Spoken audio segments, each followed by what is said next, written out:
بسم اللہ الرحمن الرحیم۔ السلام علیکم۔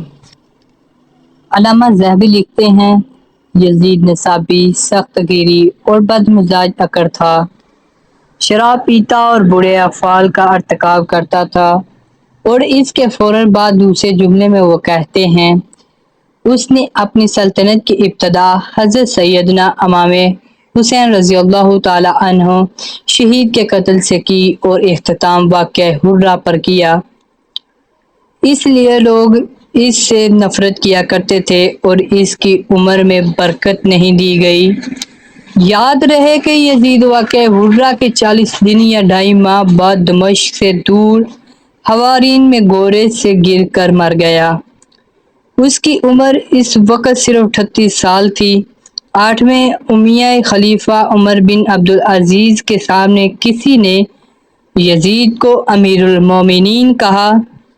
آپ نے اس شخص کو 20 کوڑے لگوائے۔ یزید اپنے بدعمالیوں میں اس قدر بھرا ہوا ہے کہ شاید ہی کوئی دوسرا ہو، اور اس کے اس تجاوز کو اس کے استحقاق کے بغیر اس کے سپرد نہیں کیا جا سکتا، کیونکہ اس کی سزا کا ماحقہ انسان کے بس کی بات نہیں۔ یزید شرابی تھا، فحاشی ایرانی کا دلدار تھا، اور نشے میں رہنے کی باعث ترک صلات بھی تھا۔ اس کی انہی خصوصیات کی بنا پر اہل مدینہ نے اس کی بیعت توڑ دی تھی، جس کا ذکر امام ابن کثیر نے البدایہ والنہایہ میں یوں ملتا ہے۔ ترجمہ: یزید کے کردار میں جو برائیاں تھیں ان کے بارے میں بیان کیا جاتا ہے کہ وہ شراب پیتا تھا، فحش کی اتباع کرتا تھا، اور نشے میں غرق ہونے کی وجہ سے وقت پر نماز نہ پڑھتا تھا۔ اسی وجہ سے اہل مدینہ نے اس کی بیعت سے انکار پر اتفاق کر لیا اور منبر نبوی کے قریب اس کی بیعت توڑ دی۔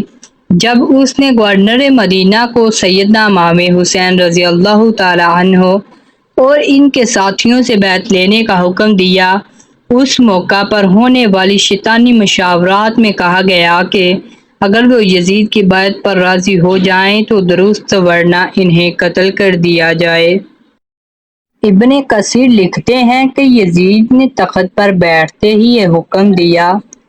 ترجمہ: انہیں اسی لمحے بلایا جائے اور انہیں میرے والد امیر معاویہ کی موت کی خبر ملنے سے پہلے بیعت کرنے کا حکم دیا جائے، پھر اگر وہ مان لیں تو اسے قبول کر لیا جائے اور انہیں چھوڑ دیا جائے، اور اگر وہ انکار کریں تو ان کی گردنیں توڑ دی جائیں۔ اگر واقعہ کربلا نعوذ باللہ اتفاقی حادثہ تھا یا معرکہ حق و باطل نہ تھا تو اہل مدینہ نے تو یزید کے خلاف ہتھیار نہیں اٹھائے تھے، انہوں نے تو اہل بیت کے قاتل اور یزید کے کردار کے باعث محض بیعت سے انکار کیا تھا۔ ان سے قتال کیوں کر کے جائز ہوں گے؟ ابن کثیر لکھتے ہیں۔ ترجمہ: جب اس سے بات کی خبر ملی تو اس نے ان کی طرف لشکر بھیجا جس کی قیادت مسلم بن عقبہ نامی شخص کر رہا تھا۔ پس جب وہ مدینہ منورہ پہنچا تو اس نے 3 دن کے لیے مدینہ کو حلال کر دیا۔ ان دنوں میں کثیر تعداد میں لوگ قتل ہوئے۔ ایک روایت کے مطابق 1000 مقتول تھے۔ عبداللہ بن وہب امام مالک کے حوالے سے کہتے ہیں کہ یوم الحرہ کا 700 ایسے افراد قتل کیے گئے جو حافظ قرآن تھے۔ حضرت سیدنا امام حسین کی شہادت کے جرم میں نہ سہی، کیا 700 حافظ قرآن کے قتل کے جرم سے بھی ایسے بڑی قرار دلوانے کے لیے دشمنان اہل بیت اطہار کے رویے سے روایت نقل کریں گے؟ یزید نے مدینہ کی طرف لشکر روانہ کرتے ہوئے حکم دیا کہ اگر اہل مدینہ بیعت نہ کرے تو میں مدینہ کو تمہارے لیے حلال کر رہا ہوں۔ امام ابن کثیر سے پوچھئے کہ ایک بدبخت نے اپنے کردار کو دیکھنے اور کفر سے توبہ کرنے کی بجائے ہزاروں مسلمانوں کو شہید کروایا۔ ہزاروں مسلمان کو قتل کروانے والے جہنمی اگر لعنت کا مستحق نہ قرار پائے تو اور کیا اسے پھول مالا پیش کی جائے۔ ابن کثیر لکھتے ہیں کہ ترجمہ: اس واقعہ کے دوران میں انہوں نے عورتوں کی عصمت داری بھی کی۔ ایک روایت ہے کہ ان دنوں میں 1000 عورتیں حرام کاری کے نتیجے میں حاملہ ہوئیں۔ حشام ابن حسان کہتے ہیں کہ مدینہ منورہ کی 1000 عورتوں نے جنگ حرہ کے بعد حرامی بچوں کو جنم دیا۔ بدبختوں نے حرم نبی صلی اللہ علیہ وآلہ وسلم میں گورے باندھے، مسلمان صحابہ توبین کو شہید کیا، مسلمان خواتین کی عزتیں لوٹیں۔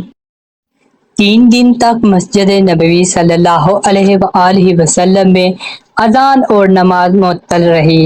اس ظلم و ستم کے باوجود آپ کے دل میں یزید کی محبت اس قدر گھر کر گئی اور صحابہ کرام رضوان اللہ علیہم اجمعین کے قاتل کے دفاع میں حضرت سیدنا امام حسین رضی اللہ تعالیٰ عنہ کی شہادت کو صحابہ کرام کی شان میں گستاخی قرار دینے پر تل گئے۔ بجائے اس کے کہ قاتل صحابہ کرام یزید کو برا بلا کہتے، آپ الٹا اسے شہادت حسین رضی اللہ تعالیٰ عنہ سے بڑی الزامہ قرار دے کر اس پر خاموشی اختیار فرمانے کو ترجیح دیتے ہیں۔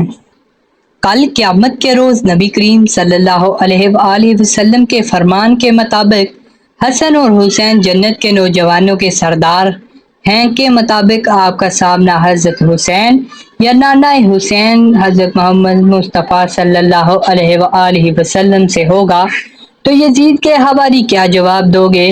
کچھ دوست برے حوالہ جات سے یہ بھی ثابت کرتے ہیں کہ یزید نے تو حضرت حسین کی شہادت پر افسوس کیا تھا۔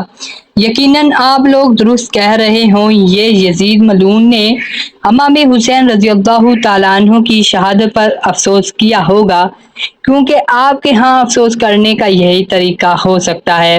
ذرا تاریخ کھول کر دیکھیے، امام ابن عساکر نے اپنے تاریخ میں بیان کیا ہے کہ جب یزید کے سامنے سیدنا امام حسین رضی اللہ تعالیٰ عنہ کا سر انور پیش کیا گیا تو اس نے اس موقع پر ابن زبری کے اس شعر کا انتباہ کیا: کاش میرے غزوہ بدر میں مارے جانے والے آباء و اجداد دیکھیں کہ ہم نے کیسے ان کے قتل کا بدلہ لے لیا۔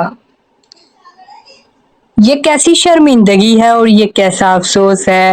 دلوں میں بغض اہل بیت رکھنے والے دوستوں کو اظہار رائے کی یقیناً آزادی ہے۔ آپ یقیناً ایسے شخص کے دفاع کا حق رکھتے ہیں جو اپنے بیت کے منکروں کو قتل کروانے کے لیے حرم نبی کریم صلی اللہ علیہ وآلہ وسلم اور کعبۃ اللہ کی حرمت کا بھی حیا نہیں کرتا، اور عبداللہ بن زبیر کو مارنے کے لیے بیت اللہ کا محاصرہ کرواتا اور اس پر پتھر اور آگ کے گولے برساتا ہے۔ یقیناً ان سب کا اس نے حکم نہیں دیا ہوگا۔ یقیناً یہ سارے واقعات یزید کے علم میں ہی نہیں ہوں گے۔ وہ تو دودھ پیتا بچہ تھا جسے تاریخ دان خواہ مخواہ میں برا بلا کہتے رہے ہیں۔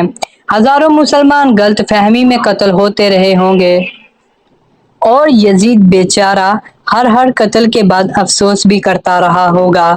پوری امت کا اجتماعی عقیدہ ہے کہ یزید فاسق و فاجر ہے، اور فاسق و فاجر کی یہی تعریف ہے کہ علانیہ گناہ کرے۔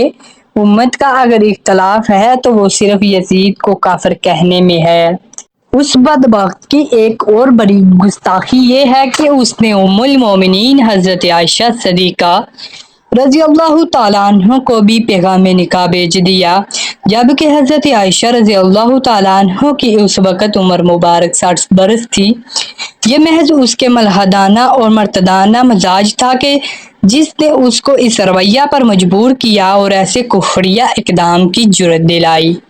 واقعہ کچھ اس طرح ہے کہ 50 ہجری میں حضرت امام حسن کی شہادت جب یزید کو تخت کے لیے نامزد کیا جا چکا ہے تو لوگوں نے جگہ جگہ احتجاج کیا اور یزید کی بیعت سے انکار کر دیا۔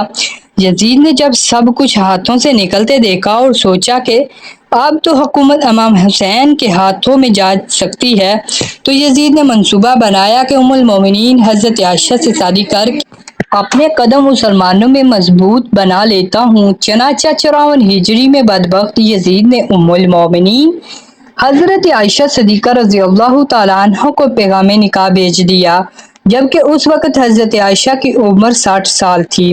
حضرت عائشہ کو جب پیغام نکاح پہنچا تو وہ غصے سے سرخ ہو گئیں اور یزید کو ایک لمبا جواب بھیجا، جس میں اسے مرتد کے نام سے پکارا اور کہا کہ اپنے اس فعل پر توبہ کرو، کیونکہ میں سب مسلمانوں کی ماں ہوں۔ یزید نے جب اس بابت زبردستی کرنا چاہی تو اس وقت کے جملہ اکابرین اسلام نے اسے قرآن کی نص صریح ازواجکم امہاتکم دکھا کر اس معلوم پر بڑی ملامت اور لعنت کی، اور آخر اپنے باپ کے کہنے پر اس سے لفظ شورش سے رکا۔ اس واقعہ کو عہد متاخرین کے مشہور محدث عبدالحق محدث دہلوی نے اپنی مشہور زمانہ تصنیف مدارج النبوی میں رقم کیا ہے، اور ساتھ یہ میں اس کی جواں مرگی کو دو وجوہوں سے عذاب الہی کا مصداق ٹھہرایا ہے، ایک قتل حسین اور دوسرا حضرت عائشہ کو پیغام نکاح بھیجنا۔ اور یاد رہے کہ شیخ عبدالحق محدث دہلوی وہ بزرگ ہیں کہ جن کو برصغیر میں علم و حدیث کا بانی کہا جاتا ہے۔ ہر مرتب فکر کے اکابر ان کو اپنا رہنما تسلیم کرتے ہیں۔ علامہ ابن کثیر لکھتے ہیں کہ یزید کی موت کا باعث یہ ہوا کہ اس نے ایک بندر اٹھایا اور اسے نچانے لگا تو اس نے اسے کاٹ لیا، اور لوگوں نے اس کے علاوہ بھی اس کے بارے میں باتیں بیان کی ہیں۔ اللہ پاک ہی اس کی صحت کو بہتر جانتے ہیں۔ تو ملتے ہیں دوست مزید ایسی ویڈیو کے ساتھ، اس وقت تک کے لیے اللہ حافظ۔